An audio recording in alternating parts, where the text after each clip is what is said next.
بسم اللہ الرحمن الرحیم وقرآنا فرقناه لتقرأه على الناس على مكث ونزلناه تنزيلا. الحمد لله رب العالمين والصلاة والسلام على سيد الأنبياء والمرسلين وعلى آله وأصحابه أجمعين.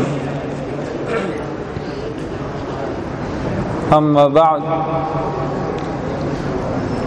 أعوذ بالله من الشيطان الرجيم. بسم الله الرحمن الرحيم. ثم أورثنا الكتاب الذين اصطفينا من عبادنا. صدق الله مولانا العظيم.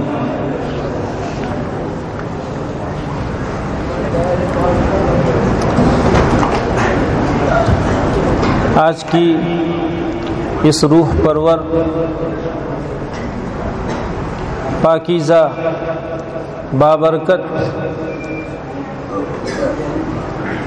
قرب خداوندی کے حصول کے لیے جس کو بہترین ذریعہ اور وسیلہ کہا جاتا ہے، ایسی مجلس قرآنی میں موجود ارباب علم و کمال اور فیضان القرآن کی اس بافیض درسگاہ میں علوم اسلامیہ کے حصول کے لیے تشریف فرما میرے مہمانان رسول صلی اللہ علیہ وسلم،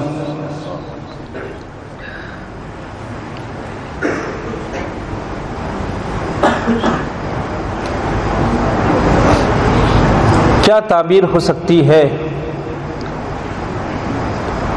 اس مجلس کی شرافت اور اس کے کیف کو کس عبارت میں بیان کیا جا سکتا ہے؟ ایسا محسوس ہو رہا تھا کہ قلبی تشفی اور تسلی کے لیے اب کسی چیز کی ضرورت نہیں ہے۔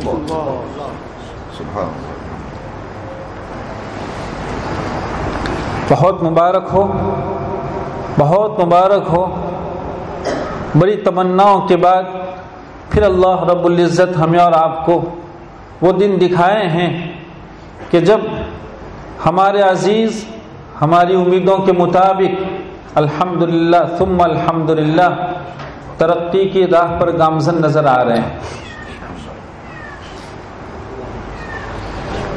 جن عزیزوں نے اس مسابقۃ القرآن الکریم میں شرکت فرمائی ہے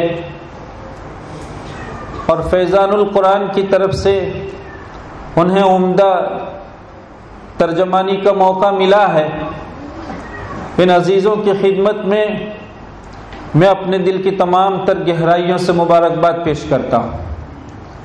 بہت مبارک ہو بچوں، اللہ کا شکر ادا کریں کہ اللہ رب العزت نے آپ کو وہبی طور پر نوازشات کے انداز میں صرف اپنے کرم کی بنیاد پر عجیب و غریب، حیرت انگیز، حسین اور جمیل آواز کی نعمت سے نوازا ہے۔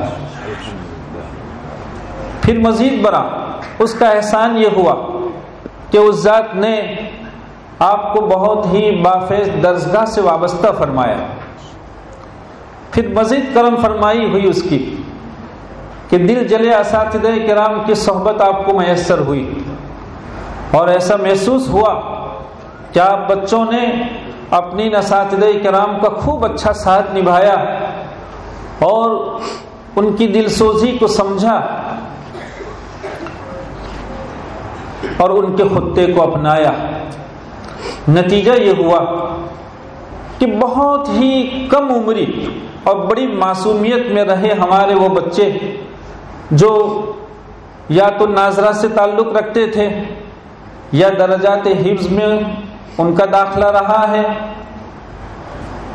وہ بچے جب تدویر میں قرآن کریم کو یہاں پیش کر رہے تھے، کیا عمدہ سما تھا، کیا خوبصورت سما تھا وہ، کہ چھوٹے چھوٹے بچے تلفظ کا اتنا اچھا کمال اور اس کے ساتھ ساتھ بہت ہی جاذب اور پرتاثیر لہجوں میں وہ اللہ کے کلام کو پیش کر رہے تھے. بہت مبارک ہو جن بچوں نے ترتیل پیش کی، ان بچوں نے بھی ماشاءاللہ ہمیں متاثر کیا. ہم بڑے خوش ہیں اور بڑی مسرتوں کے ساتھ انشاءاللہ ہماری یہاں سے واپسی ہے. ظاہر بات ہے کہ ہمارے بچے ہوں، ہماری اولاد ہو، اور جب اس کو کوئی کامیابی پہ راہ پر دیکھتا ہے اور ان کو کامیاب انداز میں پاتا ہے تو پھر اس کی فرحتیں اور اس کی مسرتوں کا کوئی انداز نہیں کر سکتا. آپ ہماری اولاد ہیں. میرے بچوں، یہ ترتیل ہے، یہ تدویر ہے اور یہ مختلف لہجے ہیں. کیا نعمت ہے یہ. مجھے بیٹھے بیٹھے یہاں خیال آ رہا تھا کہ ہمارے بچے اس نعمت کو نہیں سمجھ پا رہے ہیں، لیکن اگر وہ دنیا میں اس وقت پائے جانے والے جو واقعات ہیں اگر اس کی انہیں اطلاع ہو. آپ جانتے ہیں، شاید مجھ سے زیادہ آپ کو واقفیت ہوگی کہ امریکہ کی ایک خاتون جینیفر گراؤٹ، جو امریکہ کی مانی ہوئی مسلمہ گویہ، گائیکا، مغنیہ، اور پورا امریکہ اس کو اپنے ملک کی اعلیٰ قسم کی گائیکا اور مغنیہ ہونے کا اعتراف کرتا ہے. وہ مغنیہ، آپ نے سنا ہوگا کہ جب انہوں نے شیخ محمد صدیق المنشاوی کو سنا تو اس کے دل کی دنیا بدلی.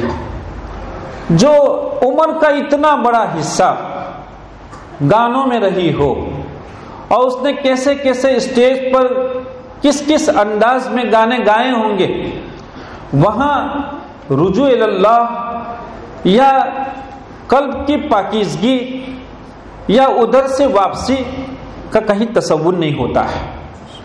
لیکن قربان جائیے، اللہ تعالیٰ اپنی کروڑوں رحمتیں نازل فرمائے شیخ محمد صدیق المنشاوی کی قبر پر کہ اس اللہ کے بندے نے نہ معلوم دل کی کن گہرائیوں سے اور کیسے حزین اور دلسوز انداز میں اللہ کے کلام کو تلاوت کیا ہوگا.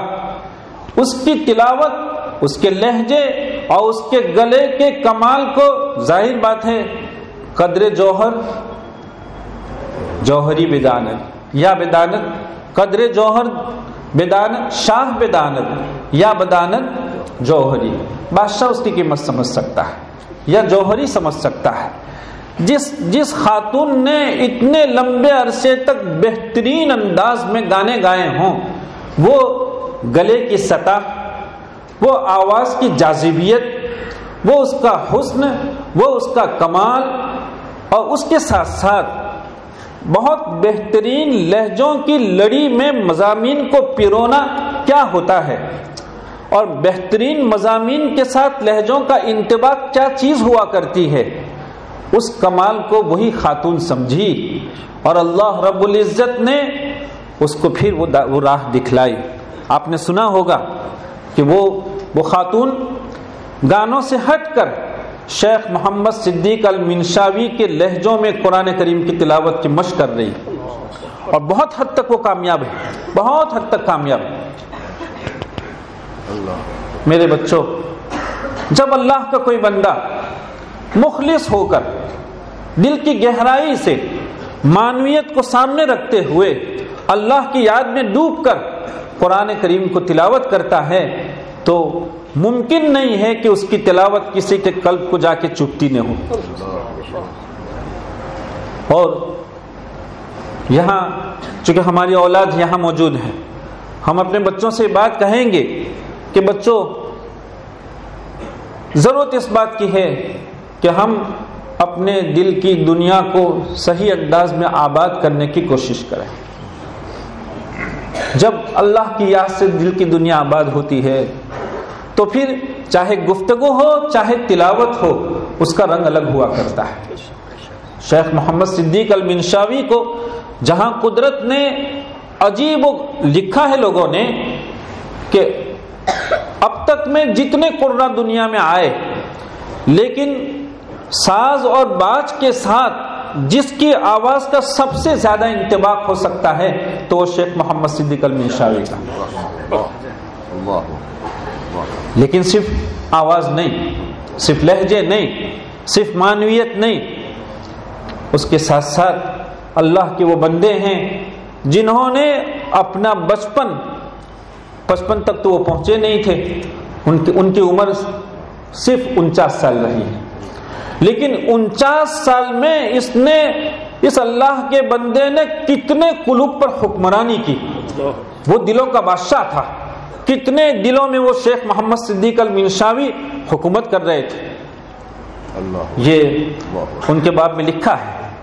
یہ وہ لوگ تھے جو دنیا کی رنگریلیوں سے فارغ، اور انہوں نے اپنی جوانی کے بہترین ایام صرف اور صرف اللہ کے کلام میں صرف کر دیے. وہ دنیا نہیں جانتے ہیں کہ دنیا کیا ہے. ان کی رات، ان کا دن قرآن بن کے رہ گیا تھا. کیا ایسا ہو سکتا ہے؟ جوان آدمی نہ معلوم کتنے شوق رکھتا ہے، لیکن وہ اللہ کے بندے تھے جنہوں نے اپنے سارے شوق قرآن کی نظر کر دیے تھے.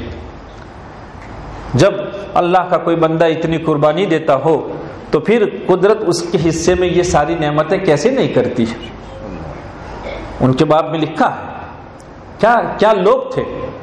کہا ایک موقع انہوں نے اپنے افراد خانہ سے، اپنے اہل سے یہ کہا کہ میں ایک بڑی دعوت کرنا چاہتا ہوں، میں کچھ بہت اچھے لوگوں کو مدعو کرنا چاہتا ہوں، کوئی اچھا کھانا پکنا چاہے. گھر کے لوگوں نے بہت پرتپاک انداز میں اور بہت اچھے کھانے تیار کیے. پھر جب دسترخوان لگا تو دنیا نے دیکھا کہ صرف غربا اس دسترخوان پر آئے تھے. جس کے دل کی دنیا اللہ کی یاد سے اتنے آباد ہو، پھر کیسے ہو سکتا ہے کہ وہ اللہ کا بندہ اللہ کی یاد میں ڈوب کر اس کے کلام کو تلاوت کرے اور اس کی آواز کسی کے دل کو جا کے اپیل نہ کرے. بچوں، یہ وہ اللہ کا کلام ہے. آپ کو وہ نعمتیں یہاں دی جا رہی، ہم اور آپ اس کو اپنی ضمیر پر بنیادی طور پر یہ بات لکھ لیں کہ ہم یہ ساری قراتیں صرف اور صرف اللہ کو خوش کرنے کے لیے، اس کے کلام کے تعارف کے لیے، اللہ کی نعمتوں کا تعارف کرانے کے لیے، قلوب کی دنیا بدلنے کے لیے ہم اس کو اپنا رہے ہیں، حاصل کر رہے ہیں. اس سے ہمارا کوئی تعارف مقصود نہیں. اور قدرت نے شیخ محمد صدیق المنشاوی کو گھرانہ بھی کیسا دیا. ان کا تو نام تھا محمد، ان کے والد کا نام تھا صدیق. شیخ محمد کے والد کا نام تھا صدیق. لکھا ہے کہ وہ جوانی میں تھے، ابھی وہ منظر عام پر نہیں آئے تھے، لیکن والد سے انہوں نے بہت زبردست کسب فیض کیا تھا. لیکن ابھی والد نے اس ہیرے کو دبائے رکھا تھا. ایک موقع ایسا آیا جب شیخ صدیق المنشاوی کے لیے قرات کی مجلس منعقد ہوئی. بہت بڑا مجمع، شیخ تلاوت کر رہے تھے. تلاوت کرتے کرتے شیخ کے سر سے اس طرح کا رومال ہٹا جا رہا تھا، گرا جا رہا تھا. ان کے یہ بیٹے محمد یہ سامنے بیٹھے ہوئے تھے. انہوں نے دیکھا کہ والد کے سر سے رومال کشیدہ بار بار اتر رہا ہے. وہ کھڑے ہو کر اپنے والد کے سر سے جو ہٹنے والا کشیدہ تھا اس کو ٹھیک کیا. انہوں نے، والد نے فوراً بھرے مجمع میں ایک چپٹ ان کو رسید کر دیا. لوگوں نے دیکھا یہ کیا ماجرا ہے، بیٹا ہے جو والد کی اتنی قدر کر رہا ہے اور والد نے اس کے ساتھ یہ سلوک کیا. لوگوں نے شیخ صدیق المنشاوی کو تلاوت کے بعد پوچھا کیا بات تھی. بچوں، شیخ کا جواب سننے والا ہے. شیخ فرما رہے تھے کہ بھائی، میں اس وقت الا تنصروه فقد نصره الله اذ اخرجه الذين كفروا ثاني اثنين اذ هما في الغار اذ يقول لصاحبه لا تحزن ان الله معنا میں ان آیات کو تلاوت کر رہا تھا اور صدیق اکبر رضی اللہ تعالیٰ عنہ کی زیارت کر رہا تھا. اللہ اکبر، اللہ ہاں زیارت ہو رہی تھی مجھے اور میرا بیٹا درمیان میں حائل ہو گیا، میں کیسے برداشت کر سکتا تھا؟ ایسے لوگ تھے. یہ وہ دنیا ہے بچوں. الحمدللہ یہ ساری نعمتیں ان درسگاہوں میں ملتی ہیں. اللہ تعالی ہمیں اور آپ کو قدر کی توفیق عطا فرمائے. ہم اپنے کنبے کو سمجھیں، اپنے خاندان کو سمجھیں، ہم کن کی اولاد ہیں اور کس سلسلے سے ہمارا تعلق ہے. مشق کی دنیا ہو تو مشق میں ایسے دل جلے لوگ دنیا میں موجود الحمدللہ. کتاب کا جہاں تک مسئلہ ہے، کیسے کیسے بافیض لوگ اس دنیا میں آئے. ابھی عصر کے بعد کتاب دیکھ رہا تھا، میں ان کا بچوں سے کیا کہا جائے. آپ کو معلوم ہوگا کہ پڑوس کے ملک میں ملتان میں رحیمی سلسلہ اس وقت پورے پاکستان میں قرات کے باب میں حضرت قاری رحیم بخش رحمۃ اللہ علیہ کا سلسلہ امتیازی حیثیت رکھتا ہے. بہت مقبول سلسلہ، اور یہ وہ سلسلہ ہے جو صرف قرآن کا بن کے رہ گیا ہے، چاہے وہ حفظ سے اس کا تعلق ہو، چاہے قرات سے اس کا تعلق ہو. لیکن اس سلسلے کو اللہ نے اتنا قبول فرمایا ہے اور یہ اتنا پھلا پھولا ہے کہ دنیا کے گوشے گوشے میں اس سلسلے کے لوگ موجود ہیں. اور وہ قرات کے حافظ وہ کھڑے ہو جاتے ہیں، مختلف قراتوں میں ایک ساتھ 10 پاروں کی تلاوت کرتے ہیں مختلف قراتوں میں. لیکن ایسے ہی اللہ تعالیٰ کسی سلسلے کو اس طرح کی تلقی اور قبولیت نہیں عنایت فرماتے ہیں. حضرت قاری رحیم بخش رحمۃ اللہ علیہ سے متعلق ہم پڑھ رہے تھے ابھی کہ یہ تدریس میں فنا، تدریس کا ایسا شوق کہ کتنے بڑے بڑے مواقع ایسے آئے کہ وہ اپنے درجے سے کسی طرح غیر حاضر ہو سکتے تھے، لیکن کوئی چیز کبھی ان کی تدریس کو آرے نہیں آئی. اور لکھا ہے کہ ایک مرتبہ ان کی ایک لڑکی جو کئی روز سے بیمار تھی، آپ پوری رات بیدار رہ کر اپنی بچی کی خدمت کرتے اور صبح درجے میں پہنچ جاتے تھے وقت پر. اچانک اس بچی کا انتقال ہوتا ہے. والد کے دل پر بچی کی اتنی طویل علالت کے بعد انتقال سے ان کے دل پر کیا گزرتی ہوگی وہ ہر آدمی سمجھ سکتا ہے. لیکن وہ اپنے اہل خانہ سے یہ کہہ کر درجے کو نکل رہے ہیں، کہا اس کی تجہیز اور اس کی تکفین ہو جائے، اس کو کفن پہنا دیا جائے، ہم آتے ہیں. چنانچہ وہ اپنے گھر کے لوگوں کو یہ کہہ کر اپنے درجے میں تشریف لے گئے اور قرات کا درس دیا. درس دے کر جب وہ وقت ختم ہوا، فارغ ہوئے، تدفین کا وقت آیا تو مدرسے کے سارے افراد، اساتذہ، طلباء اور حضرت قاری رحیم بخش رحمۃ اللہ علیہ یہ اپنی بیٹی کی تدفین کے لیے جا رہے. صلاۃ جنازہ ہوئی، تدفین سے فراغت ہوئی، اپنے گھر تشریف نہیں لے جاتے. ظہر کے بعد کا مدرسہ شروع ہوا تو پھر مدرسہ تشریف. بچوں یہ ہمارے آبا ہیں، یہ ہمارے آبا ہیں. ایسی مثالیں کہیں دنیا میں سننے کو نہیں ملے گی، دیکھنے کو نہیں ملے گی. میں نے اسی سلسلے کے انہی سے متعلق کتاب میں پڑھا کہ وہ حضرت قاری فتح محمد صاحب رحمۃ اللہ علیہ کے بڑے ممتاز شاگردوں میں ہے، قاری رحیم بخش رحمۃ اللہ علیہ. شاگرد اپنے استاد سے کیسا تعلق رکھتا ہے تب جا کے فیضان ہوتا ہے، تب جا کے اپنے اساتذہ کرام کے علوم کی برکات منتقل ہوتے ہیں. لکھا ہے کہ حضرت قاری فتح محمد صاحب رحمۃ اللہ علیہ کو فالج کا دورہ پڑ گیا.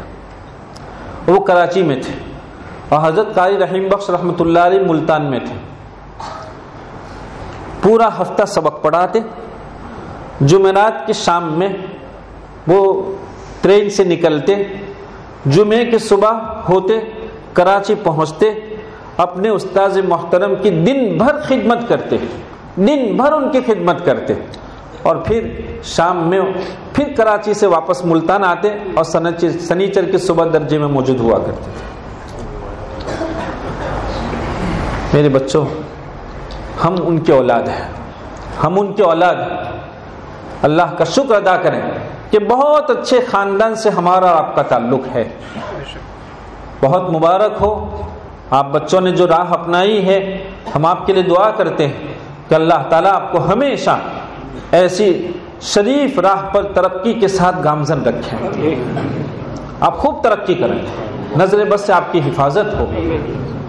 اس کے ساتھ ساتھ مزید ایک بات، ہم تو یہ سمجھ رہے تھے کہ ایسا لگ رہا ہے کہ ہم تھوڑا سا لیٹ چل رہے ہیں، ہم تھوڑا سا لیٹ چل رہے ہیں۔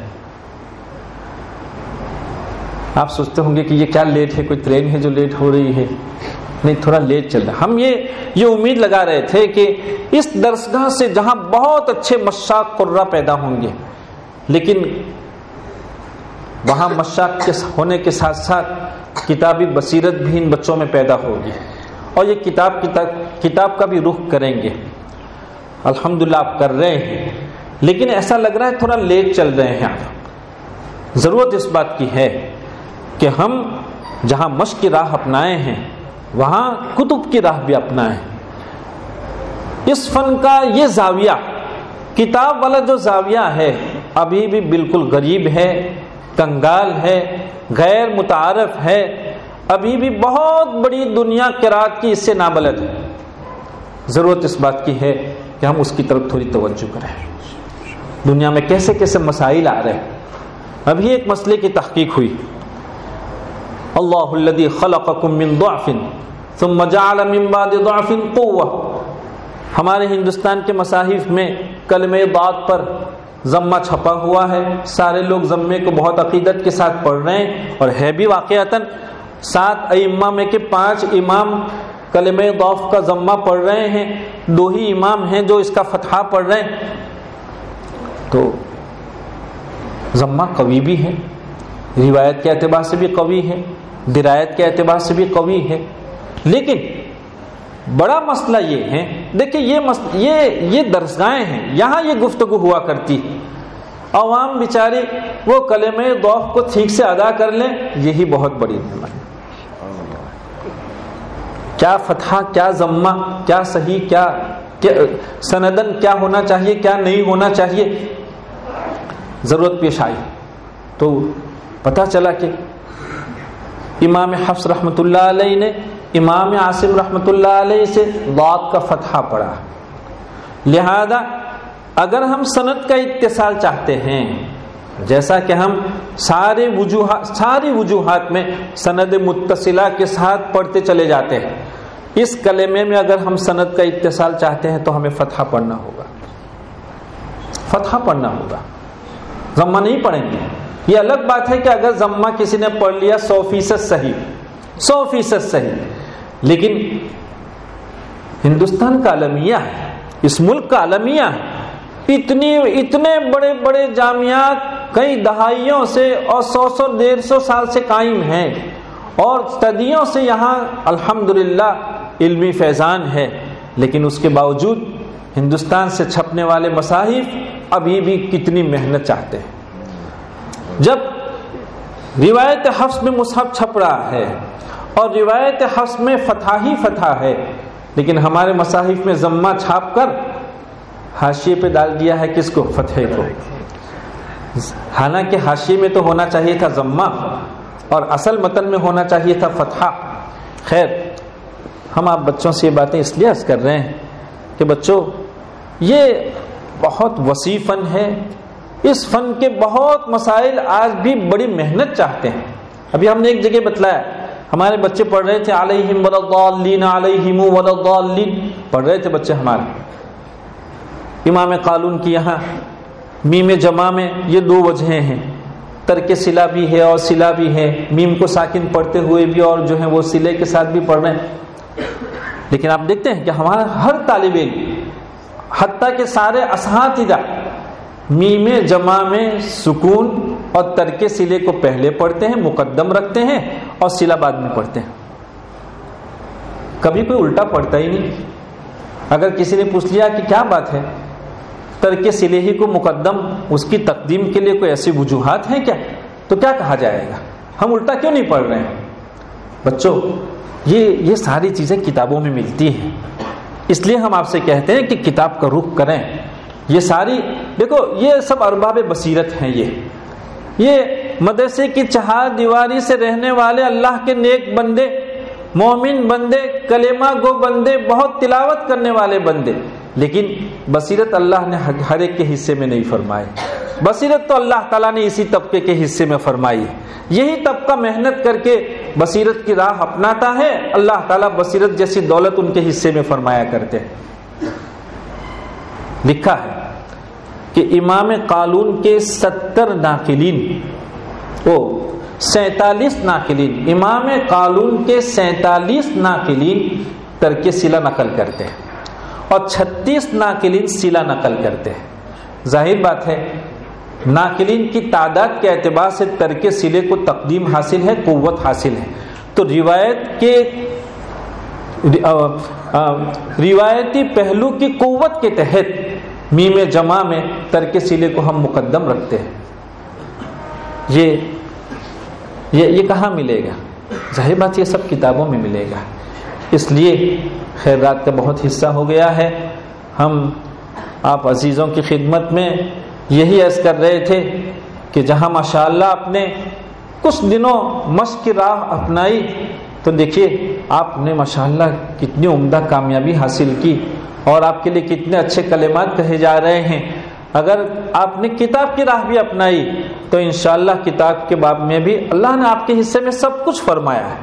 کیا آپ نے کبھی اپنے محتم صاحب سے کسی کتاب کی درخواست کی اور محتم صاحب نے منع فرمایا ہے؟